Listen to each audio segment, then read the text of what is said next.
e louvo ao Rei que é digno, e eu danço, me prostro diante de ti.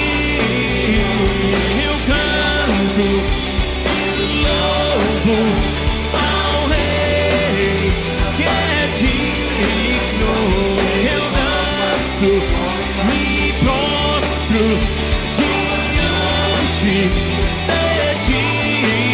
Tu és meu Deus de paz, quero viver minha vida em ti. Graça e paz, meus irmãos, que a presença do Senhor esteja aí junto de cada um de vocês. Vamos iniciar o nosso culto desse domingo e eu vou estar lendo o Salmo de número 29, o verso de número 2, que diz o seguinte: tributai ao Senhor a glória devida ao seu nome. Davi nos convida a darmos glória a Deus. Muitas vezes, na correria do dia a dia, nós nos esquecemos disso, dessa verdade. Deus é merecedor de toda a honra, Deus é merecedor de toda a glória e devemos tributar a Ele honra e glória. Louvá-lo com as nossas vidas, com as nossas emoções, com os nossos pensamentos.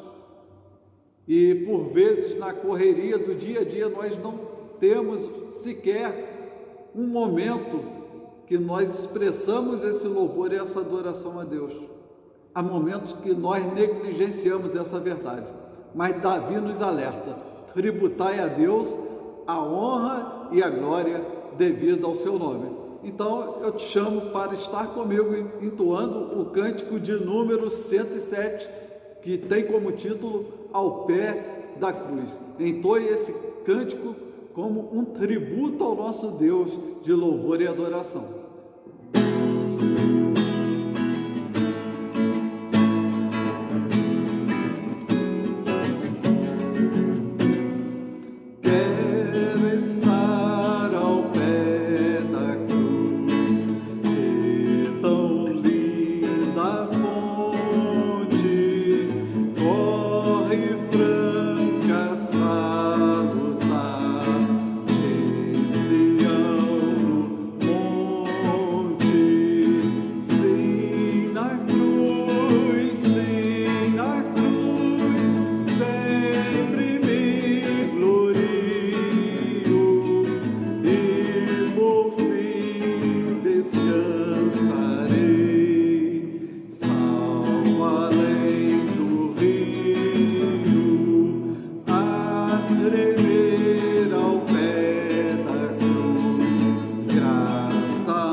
fechar os olhos para estarmos orando ao nosso Deus.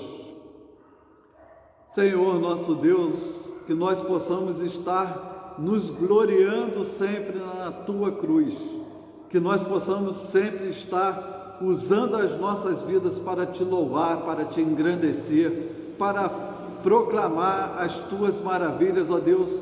E nesse momento nós também rogamos a Ti que recebas o nosso culto, a nossa adoração, que recebas, ó Deus, a gratidão do Teu povo, que nós possamos estar com os nossos corações e mentes voltados para Ti nesta hora, que nós possamos estar dando o melhor de nós, ó Deus, para engrandecer o Teu nome. Rogamos ainda, ó Deus, que o Senhor também fale conosco nesse dia, através da Tua palavra, que a Tua palavra seja bálsamo para os nossos corações, que seja alimento para a nossa alma, que seja uma palavra transformadora nas nossas vidas. Queremos ouvir o falar do Teu Espírito nesse dia. Por isso nós Te pedimos, fala conosco agora, ó Deus, em nome de Jesus. Amém.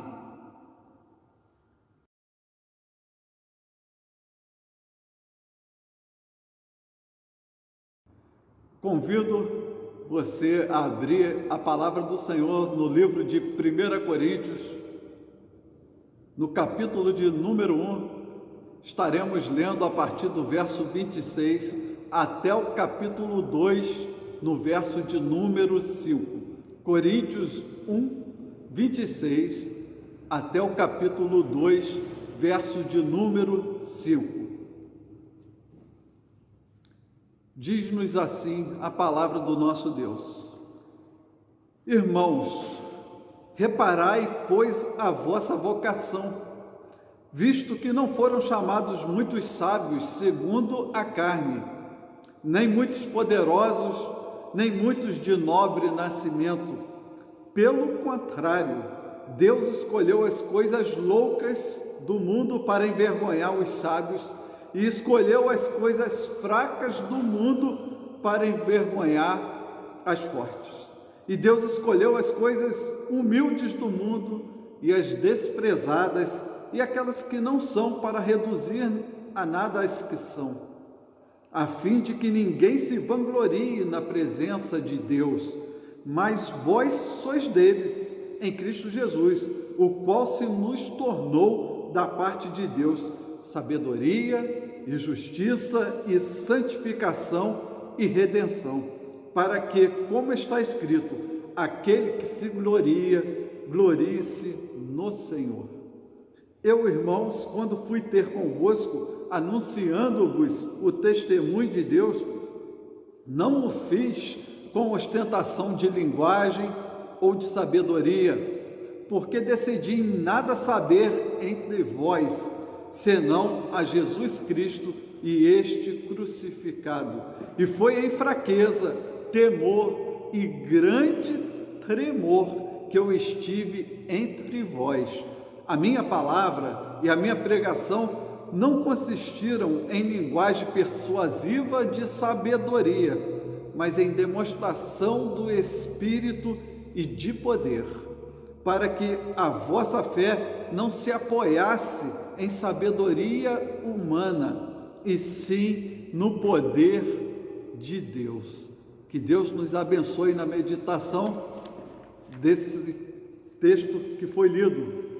E o tema da nossa pregação hoje é a sabedoria de Deus e a loucura do mundo.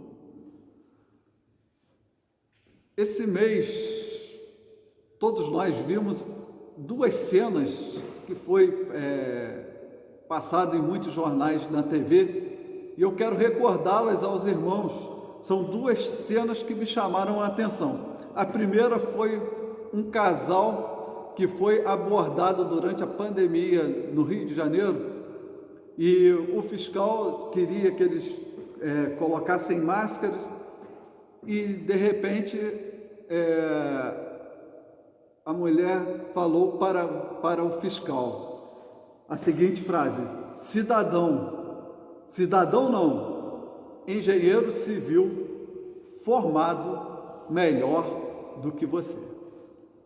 A outra frase que eu quero destacar foi um episódio que ocorreu em Santos, e foi um desembargador referindo-se a um guarda civil, e ele disse a seguinte frase: estou aqui com um analfabeto PM seu.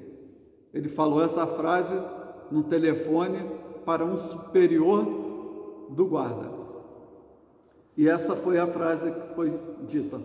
Não quero entrar no mérito da questão, se é certo, se é errado, o porquê fez, ou julgar A ou B. Não é isso que eu quero destacar. Mas essas frases, esse pensamento, retrata muito o pensamento do nosso mundo, que é comum ao mundo. E que pensamento é esse? Que conhecimento, que sabedoria é capaz de fazer alguém melhor do que outro, uma pessoa melhor do que a outra. O mundo pensa dessa maneira. Ele pode até negar e dizer que não, mas se analisarmos friamente o ensino do mundo, o ensino fora de Deus, nos leva a essa conclusão, que alguém pode ser melhor do que o outro por causa de conhecimento ou sabedoria. Esse é um pensamento que se generaliza no pensamento do mundo. Pensamentos como esse não estão apenas no mundo, e é esse ponto que eu quero destacar. Pensamentos como esse têm permeado as igrejas. Nas igrejas nós encontramos pessoas também com esses pensamentos. Não é difícil a gente ver a sabedoria humana, o conhecimento humano, a vaidade humana dentro das igrejas, o culto às personalidades que estão entrando, que fazem parte das igrejas também. Então, esse pensamento está embutido em muitas igrejas nos nossos dias, tem caminhado por esse caminho. Evangelho destituído muitas vezes da sabedoria de Cristo. Geram o que? Igrejas divididas, igrejas separadas, igrejas enfraquecidas, porque seguem um evangelho que não é o evangelho de Jesus. Em 1 Coríntios a gente vê isso, né? E quando as igrejas seguem esses caminhos, vai gerando que as igrejas divididas, fracas, e igrejas egocêntricas, que as pessoas olham para si mesmas. Em 1 Coríntios nós vamos ver o que? Um ensino que devemos evitar contendas e divisões, porque esse pensamento ele acaba gerando contendas e divisões. E como fazer isso? Como evitar as contendas e as divisões? Só há uma maneira, meu irmão: vivendo a mensagem da cruz. Nós temos que mudar os nossos pensamentos e viver a mensagem da cruz. O livro de Coríntios nos convida a vivermos essa mensagem. Eu quero falar um pouco ainda sobre esse contexto de Coríntios. O que aconteceu ali? Paulo, quando escreve a carta de 1 Coríntios, ele busca corrigir alguns erros que estão acontecendo dentro dessa igreja, que estavam acontecendo alguns desvios ali. Então Paulo começa a fazer essas correções. Essa igreja era uma igreja dividida internamente. Nós podemos ver isso claramente. Eles estavam formando os seus partidos, e Paulo deixa isso muito claro quando diz assim, que alguns diziam dessa maneira: eu sou de Paulo. Outros falavam: eu sou de Apolo. Outros falavam: e eu de Cefas. E ainda havia quem dizia: e eu de Cristo. Parece que Cristo estava em último. E se pararmos e analisarmos, esse Cristo talvez ainda, que eles eram ali, era ainda para se exaltarem, para dizer: eu sou mais espiritual do que os outros, porque eu sou de Cristo. Muitas vezes era para glória própria, que estavam dizendo os partidos dele. E qual era o resultado disso tudo? Que nós podemos ver: contendas, rivalidades e desunião. Se nós seguirmos essas maneiras dentro da nossa igreja, dentro das nossas igrejas, o resultado colhido vão ser os mesmos resultados. Se nós não deixarmos essas coisas de lado, essas rivalidades, as divisões, se nós seguirmos um caminho em que nós não olhamos para a cruz de Cristo, mas olhamos para personalidades, nós vamos seguir o caminho da igreja de Coríntios. E era isso que estava acontecendo naquela igreja. E aquela igreja tinha uma característica onde ela estava situada. Essa igreja era situada na cidade de Corinto. E como que era essa cidade? Eu vou passar para os irmãos alguns detalhes dessa cidade. Era uma cidade grega importante. Era a cidade talvez a mais importante do império, naquela região ali da Acaia. Ela era a capital daquela região. Então era uma cidade importante. Lá tinha várias escolas de filosofia. Eles davam muito valor à filosofia. Então haviam escolas de filosofia naquele local, porque a filosofia para eles era quase que um jogo de futebol para a gente, de tanto valor que tinha dentro da cultura deles. Então eles amavam, né? Eles tinham paixão por filosofia. Havia também naquela cidade muita imoralidade. Ela era conhecida por sua imoralidade, aquela cidade. Naquele local existiam mais de 1000 prostitutas cultuais, que eram prostitutas que muitas vezes tinham relacionamentos dentro dos cultos pagãos, a Afrodite. Então ali era um local de imoralidade, mas tinha mais coisas. Haviam muitas religiões naquele local. Naquele local também era uma região portuária, vinham pessoas de todos os lados. Então vários idiomas, várias culturas reunidas ali naquele mesmo local. Era um local de difícil para o Evangelho, para o progresso do Evangelho. Mas justamente nesse local difícil, nesse local talvez até improvável, ali surgiu o quê? Uma igreja, a igreja de Coríntios. Ali surgiu uma igreja do Senhor. E isso é um milagre do próprio Deus naquele local. Havia uma comunidade também ali de judeus. Haviam muitos judeus ali naquela região. E muitos até se converteram e foram para a igreja. Então nós vemos esse contexto todo. Vemos uma igreja surgindo. E o que acontece com isso? Com essa mistura toda dentro da igreja?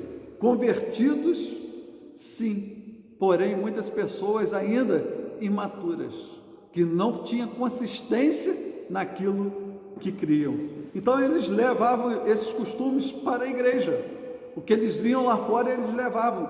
Na escola de filosofia era comum eles exaltarem as personalidades, exaltarem os filósofos mais famosos, que davam nome às escolas. Então a personalidade entre os filósofos dava nome às escolas de filosofia. E eles os exaltavam. Exaltavam o quê? O homem. E era comum isso entre as escolas de filosofia. Eles os exaltavam nessas escolas. E eles admiravam muito a retórica, a oratória. Então tinham muitos filósofos com belas oratórias, e eles praticavam e eles se esforçavam para um querer ser melhor do que o outro. E eles iam se esforçando. E por isso não é difícil entender porque uns falavam: eu sou de Paulo, eu sou de fulano, eu sou desse, eu sou daquele. Por quê? Porque era um costume já deles, fora da igreja, escolherem quem era o melhor filósofo.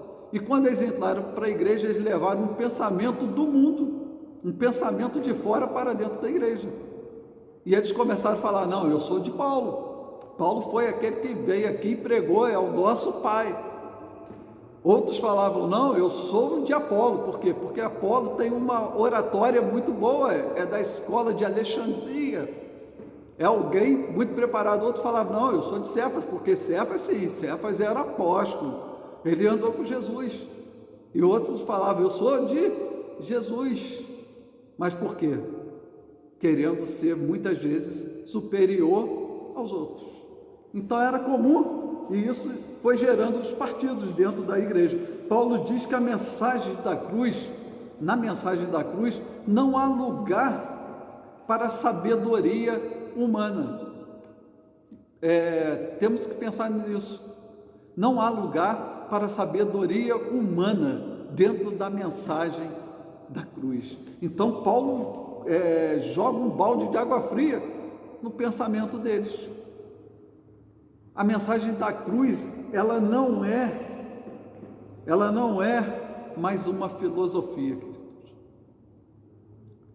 Não é uma filosofia. Enquanto a filosofia exalta a sabedoria humana, Paulo falou: dentro da mensagem da cruz não há lugar para a sabedoria humana. Então não devemos olhar o cristianismo, pensando no cristianismo como uma filosofia de vida. Ela é muito mais, ela não é uma filosofia de vida, ela traz vida às nossas vidas.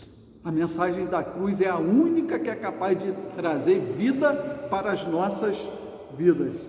Mas eles buscavam, muitas vezes, sinais. Então nós vamos ver entre o povo judeu que se converteram, alguns ainda queriam ver sinais na vida de Paulo, como já tinham buscado na época de Cristo, buscarem sinais, crer em Cristo pelos sinais.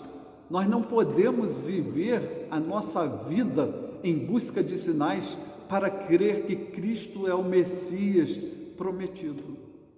Isso os judeus procuraram e eles não acharam, e eles buscavam sinais. Então, aqueles que eram descendentes de gregos buscavam sabedoria para compreender o divino, para compreender Deus, para compreender a história dos deuses que eles acreditavam. Enquanto os judeus buscavam o quê? Sinais para crerem em Deus. Buscavam então uma salvação que viria pelos seus méritos, pelo mérito da sua sabedoria, pela sabedoria ou então pelo cumprimento, por cumprir as leis. Os judeus achavam: não, eu vou ver os sinais, mas eu vou cumprir as leis, e isso sim, isso é que vai me fazer essa união com Deus. E Paulo estava falando: não é bem assim, é diferente. E ele pregava então a Cristo crucificado. E o que era Cristo crucificado? Era escândalo para o judeu olhar o judeu sacrificado. Isso era escândalo, era loucura para os gentios que não entendiam como um Deus poderia morrer crucificado. E assim as coisas iam acontecendo, esse escândalo e loucura. Essa era justamente a mensagem da cruz, e essa era justamente a mensagem que Paulo levou para aquele povo. Escândalo do Novo Testamento, quando fala a palavra escândalo, significa um obstáculo para crer, significa uma razão para se desviar da fé. E quando eles olhavam para Cristo, eles não viam a salvação, mas eles viam um obstáculo para a fé, porque eles queriam garantir-se por suas próprias forças, por aquilo que eles poderiam fazer através dos rituais. Então, quando eles olharam para Cristo, eles não compreenderam, eles não entenderam que a salvação viria através de Jesus. Era algo impensável, era algo louco. Aceitar isso é negar a si mesmo, queridos. Eles teriam que negar-se a si mesmo. Quando eles aceitam isso, eles iriam abandonar o pensamento de sabedoria, de colocar sua vida na sabedoria, ou então de olhar apenas para milagres. Eles teriam que parar com isso. Então eles teriam que deixar a prepotência, deixar o pensamento que eles eram capazes por eles mesmos e colocar a sua suficiência no Cristo crucificado. Eles tinham que olhar para a cruz e entender que aquela cruz viria a salvação deles. Daquela cruz é que viria a salvação, e não dos seus sacrifícios, não da sua intelectualidade, não da sua capacidade. Nada disso iria levá-los ao conhecimento de Deus. Então, aceitar o Cristo crucificado era abrir mão de muitas outras coisas. No verso 25 do capítulo 1 diz assim: porque a loucura de Deus é mais sábia do que os homens, e a fraqueza de Deus é mais forte do que os homens. O que eles não entendiam, que naquilo que era fraco, naquilo que não tinha sabedoria, havia mais força do que na força dos homens, havia mais sabedoria do que na sabedoria dos homens, mas eles não compreendiam isso, e isso eles não compreendiam, porque isso é revelação do Espírito. E Paulo então fala aos crentes ao Corinto, aos crentes de Corinto, ele fala o seguinte, no verso 26 que nós lemos: irmãos, reparai, pois, na vossa vocação, visto que não foram chamados muitos sábios segundo a carne, nem muitos poderosos, nem muitos de nobre nascimento. Não foi por isso que vocês foram chamados. Observe o seu chamado, olhe para vocês. O que ele está falando? Eu não te chamei por sua sabedoria, Deus não te chamou por sua sabedoria, não te chamou pelo seu nobre nascimento, não te chamou por sua capacidade, Deus não te chamou por nada disso. Olhe para vocês. Ele chama os coríntios para olharem para si mesmo, e a maioria da igreja era composta de pessoas simples, de pessoas humildes. Alguns no passado foram bêbados, outras foram prostitutas, outras foram ladrões, alguns viviam totalmente à margem da sociedade, eram pessoas sem influência política, eram pessoas sem muita cultura formal, eram pessoas comuns, e mesmo assim eles foram escolhidos. Então não era nada que estavam neles que fizeram eles serem chamados. O chamado deles não veio por isso, não veio por aquilo que estava neles mesmo. E Paulo fala: olhe para vocês, não tinha nada, eles não tinham nada disso. Então Deus não se impressiona com cultura, meu irmão. Deus não está preocupado com cultura, Ele não está preocupado com poder, Ele não está preocupado com nobreza. Não é isso que Deus quer ver em nós. Mas era justamente isso que impressionava muitos da igreja de Corinto, e eles eram atraídos por essas coisas, mas não era isso que Deus procurava neles, e Paulo estava falando isso para eles. Deus não procura essas coisas em vocês, não foi por isso que vocês foram chamados. Mas então, como essas pessoas foram chamados? Por que foram chamados? Porque foi Deus quem escolheu. Deus escolheu aquelas pessoas. Se fossem elas a escolherem, elas jamais escolheriam a si mesmas. Aquelas pessoas não se escolheriam se fossem elas, porque o critério de escolha delas era completamente diferente do critério de escolha de Deus. Pessoas hoje, nos nossos dias, pessoas têm andado tristes porque acham que Deus não irá aceitá-la, porque acham que fazem coisas erradas, porque acham que estão no caminho errado. Ele não pode ser mudado, ele não pode ser transformado, porque Deus vai olhar para ele, vai ver que ele é pecador, porque Deus vai olhar para ele, vai ver que ele tem feito coisas erradas. mas Deus não escolhe por esse motivo, e Paulo deixou claro, foi Deus que escolheu, não foi nada que vocês tivessem, nada que vocês poderiam fazer para Deus escolher. Se fosse por isso, ninguém seria escolhido. E Paulo então fala isso para eles. E para o mundo, esse tipo de escolha é loucura. Para o mundo isso é uma loucura, mas para os que creem é a sabedoria de Deus. Deus é sábio e Ele tem os seus critérios que nós desconhecemos. E esses critérios não é baseado naquilo que nós fazemos, mas naquilo que Ele é. Deus é amor, é sábio e Deus é soberano. Mas Ele escolheu que os loucos, os fracos, Ele escolheu os humildes, Ele escolheu os desprezados. Os valores de Cristo são diferentes do mundo, querido. E os nossos também têm que ser diferentes do mundo. Nós somos seguidores de Deus e temos que deixar esses valores de Deus mudarem os nossos valores também. Nós devemos fazer dos valores de Deus os nossos valores para as nossas vidas.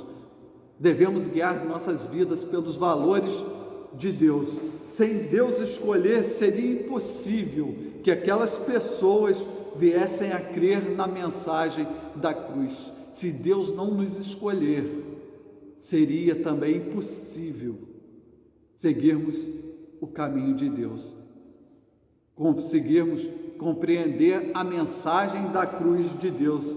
É a graça de Deus revelando-se a nós. Isso vem do próprio Senhor. Quem não aceita vê na cruz o seguinte: loucura e escândalo. Mas aquele que crê vê salvação, vê futuro, vê a presença do Pai. Mas por que Deus escolhe dessa forma? E Ele diz no verso 27 e no verso 28, pelo contrário, Deus escolheu as coisas loucas do mundo para envergonhar os sábios, e escolheu as coisas fracas do mundo para envergonhar as fortes. E Deus escolheu as coisas humildes do mundo e as desprezadas e aquelas que não são, para reduzir a nada as que são, a fim de que ninguém se vanglorie na presença de Deus. Deus escolheu dessa maneira, querido, para envergonhar as fortes, as coisas fortes, e para reduzir a nada as que são, aqueles que se acham fortes, aqueles que acham que é alguma coisa. Deus mostra na sabedoria dele que não são. E foi isso que Ele fez. Fica claro a sabedoria de Cristo em relação ao mundo é infinitamente superior. Ele reduz a nada a sabedoria do mundo, Ele reduz a nada a força do mundo. E Ele tem feito isso nos nossos dias também, reduzindo a nada a sabedoria e a força do mundo, para envergonhar aqueles que põem a sua fé fora da cruz de Cristo. Mas por que havia então divisões na igreja em Corinto? Porque muitas pessoas ali ainda não haviam feito de Cristo sua força e buscavam nos homens. Por isso havia divisões. Eles não estavam buscando forças em Deus, mas eles queriam buscar nos mestres da filosofia ou nos mestres cristãos que estavam chegando na igreja. Era ali que eles estavam buscando forças. A força e a sabedoria do crente não vem dessas pessoas, não vem de nada exterior, mas vem de Deus. A força do crente e a sabedoria do crente vem de Deus. Muitos se impressionam com a sabedoria do mundo. Muitas pessoas têm se impressionado com a retórica e buscam nisso o alimento para a sua fé. Muitas pessoas têm buscado na retórica o alimento para a sua fé. Mas o que impressiona realmente, queridos, não são as coisas do mundo, não é a retórica. O que impressiona é a mensagem da cruz de Cristo. É isso que deve me impressionar, é isso que deve impressionar a sua vida, e é isso que faz a diferença em nossas vidas. Se não nos alimentarmos na fé, se não alimentarmos a nossa fé nessa cruz de Cristo, morreremos de inanição. Vamos ficar fracos, vamos ficar fragilizados, embora possamos ouvir sermões maravilhosos, embora possamos ouvir os maiores pregadores, vamos morrer de fé se não conseguirmos enxergar a cruz de Cristo. Igrejas grandes, com grandes qualidades, têm sofrido de inanição, não têm conseguido ver a cruz de Cristo, e por isso muitos têm morrido por falta de um alimento genuíno. Estão tateando, mas não conseguem ver Cristo, não conseguem enxergar a Cristo. São como pessoas que não conseguem ver bem, vão tateando, mas não conseguem compreender a verdade de Cristo, conforme diz lá em Atos 17, 27, para buscarem a Deus, se porventura tateando o possam achar, bem que não está longe de cada um de nós. Então pessoas, talvez pela sabedoria, chegam bem próximos, mas ficam tateando e não encontram Deus. E muitos hoje têm andado e vivido essa verdade. A glória não pertence aos homens, a glória pertence a Deus. Aquele que se gloria, glorie-se no Senhor. Se você quer se gloriar, glorie-se no Senhor. É a recomendação de Paulo no verso 31. Mas Paulo também recebia críticas. Ele recebia críticas quanto ao apostolado, quanto à eloquência e quanto à sua retórica. E ele se defende no verso 5 do capítulo 2. Porque decidi nada saber entre vós, senão a Jesus e este crucificado. Ele conhecia muito bem a tendência daquela igreja de cultuar a personalidade. E ele falou: olha, quando eu vim, eu decidi não saber nada. Eu não queria que a minha sabedoria ofuscasse a sabedoria de Deus. Ele sabia que no saber dele, secular, não havia poder nenhum. O poder estava na cruz de Cristo. E foi isso que ele fez. Eu resolvi a não saber nada entre vós, senão a Jesus e este crucificado. Então ele abre mão dos seus recursos humanos para anunciar o Evangelho. Ele não quer que outras coisas impeçam que as pessoas vejam a verdade da mensagem do Evangelho de Cristo. Ele abre mão de si para que a palavra de Deus seja exaltada, cheguem às vidas. Ele não queria que a sua sabedoria fosse um empecilho ao Evangelho. Há lugares que pessoas não têm encontrado o poder da cruz porque os líderes estão buscando o que? Ostentação, e não abrem mão disso. Então nós vemos igrejas rachadas, igrejas divididas, igrejas com partidos, porque pessoas não querem abrir mão da glória. Mas Paulo deixou claro, isso não é glória, é vã glória. E o que eles fazem? Eles roubam o que pertence de Cristo dentro das próprias igrejas. Eles roubam a glória de Deus. Somente Cristo, só a Deus dai glória. Era uma das máximas da reforma protestante. Não há uma outra verdade, só Deus é merecedor dessa glória, nunca os homens. Paulo abriu mão da exibição de sabedoria humana para que a sabedoria de Cristo brilhasse. E por que ele agiu dessa forma, dessa maneira? Para que a vossa fé, lá no verso 5:5, diz assim, capítulo 5, verso 5, porque ele agiu dessa forma, para que a vossa fé não se apoiasse em sabedoria humana, e sim no poder de Deus. Aonde está apoiada a nossa fé? Ela deve estar apoiada no poder de Deus. O apoio da fé não está nos sábios desse mundo, mas no poder que vem de Deus.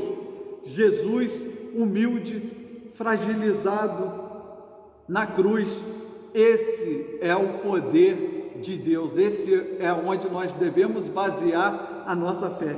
Nele vemos a sabedoria de Deus, que é a loucura do mundo. Se queremos sabedoria, nós sabemos aonde procurar. É no Salvador Jesus. Procure sabedoria no Salvador Jesus. Ele é a sabedoria que vem de Deus para as nossas vidas. Se as nossas escolhas são como o mundo faz, talvez possamos até tatear os mistérios de Deus, mas jamais iremos prová-los, jamais iremos vê-lo. Pense nisso, querido irmão. Quem faz uma igreja forte, o que faz uma igreja forte, não são homens, mas é Deus através de homens e mulheres quebrantados diante da mensagem da cruz. Quebrante-se diante da mensagem da cruz. Igreja Presbiteriana de Lumiar, quebrante-se diante da mensagem da cruz. Se queremos uma igreja forte e vibrante, temos que olhar apenas para a mensagem da cruz de Cristo. Aí sim, seremos uma igreja segundo o coração de Deus. Ele não nos escolheu por aquilo que nós temos ou podemos fazer, mas Ele nos escolheu segundo a sua vontade. Que Deus te abençoe e te guarde. Vamos orar? Senhor, meu Deus, muito obrigado por essa palavra, que ela encontre morada em nossos corações, transforma as nossas vidas, ó Deus, através dessa palavra, que nós possamos estar meditando nela dia a dia. Ensina-nos a viver segundo o Teu Evangelho, em humildade, em sabedoria e diante de um olhar que não é um olhar de superioridade às outras pessoas, mas é um olhar de irmandade, e que nós possamos estar caminhando segundo a Tua orientação. Dirige as nossas vidas, proteja-nos e dê-nos uma semana abençoada. Em nome de Cristo Jesus. Amém. Que o Senhor abençoe a sua vida, que você tenha uma semana muito abençoada na presença do Senhor. Fique na paz do nosso Deus.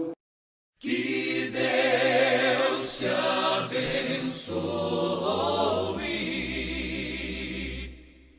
Que Deus sobre ti levante o rosto e te dê paz, e te dê paz. Que Deus sobre ti levante o rosto e te guarde para sempre, guarde.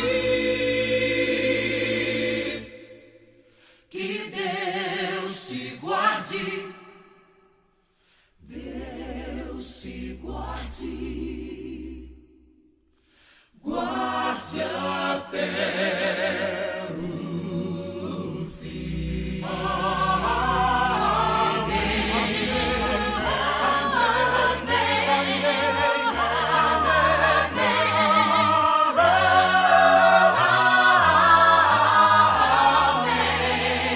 Amém.